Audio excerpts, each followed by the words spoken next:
Hi family, இன்றைக்கி Wednesday morning vlog தான் நம்ம பார்க்க போகிறோம். தூங்கி எந்திரிச்சாச்சுங்க. இங்கே கோயம்புத்தூரில் வந்து கிளைமேட் நல்லா இருக்குது. நல்லா தூக்கமாக வருது. எந்திரிக்கவே முடியல. ஒரு 1 hour எக்ஸ்ட்ரா கொடுத்தா போதும்னு தோணுது. பட் அந்த 1 hour நம்ம எக்ஸ்ட்ரா எடுத்துட்டோம்னா இன்றைக்கி ஜாம் பேக்காக இருக்கிற ஒர்க் வந்து ரொம்ப ஹெக்டிக்காக போயிடும். அதனால ரொம்ப கஷ்டப்பட்டு எந்திரிச்சாச்சு. ரித்துக்குட்டிக்கு வந்து ஹோம்ஒர்க் பண்ணோம். நைட்டே சொல்லிட்டு தான் படுத்தாரு, அம்மா இனி எழுப்பி விட்ருங்கன்னு. அதுக்காக தான் வந்து எழுப்புறேன். எந்திரிக்க மாட்டேறாரு. அவர்னால எந்திரிக்க முடியல. உருண்டு புரண்டு அப்படி இப்படின்னு எந்திரிச்சிட்டு இருந்தார்.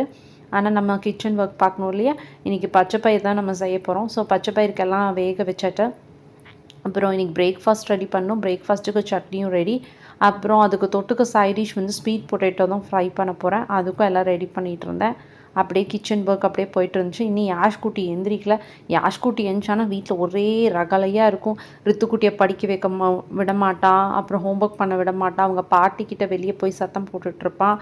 எல்லாமே நடந்துகிட்ருக்கும். பிரேக்ஃபாஸ்ட்டு ஒர்க் முடிஞ்சிச்சு ஆல்மோஸ்ட்டு. சட்னிக்கு எல்லாமே ரெடி பண்ணிட்டேன்.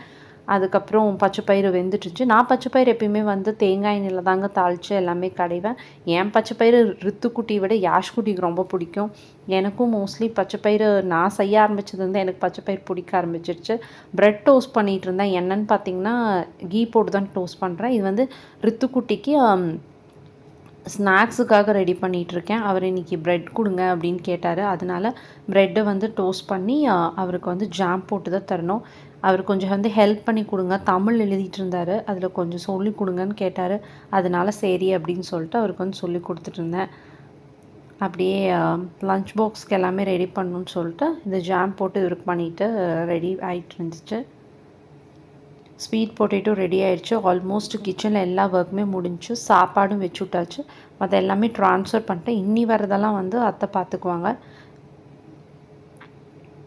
பச்சை பயிர் ready, sweet potato rice ready, எல்லாமே ரெடி. இது தாங்க என்னோடய ரோஸ் செடி. இந்த செடியை தான் நான் வளர்த்திட்ருக்கேன். இப்போ நம்ம எங்கே போயிட்டுருக்கோன்னு பார்த்தா எங்கள் வீட்டு மொட்டை மாடிக்கு. எதுக்குன்னு பார்க்குறீங்களா, இந்த அவசரத்தில் துவைக்கணுங்க. துவைக்கிறதுக்காக போயிட்டுருக்கேன். எப்பயுமே அவங்களோட யூனிஃபார்ம் என்னோடய ட்ரெஸ்லாம் நான் ஹேண்டில் தான் வாஷ் பண்ணுவேன்.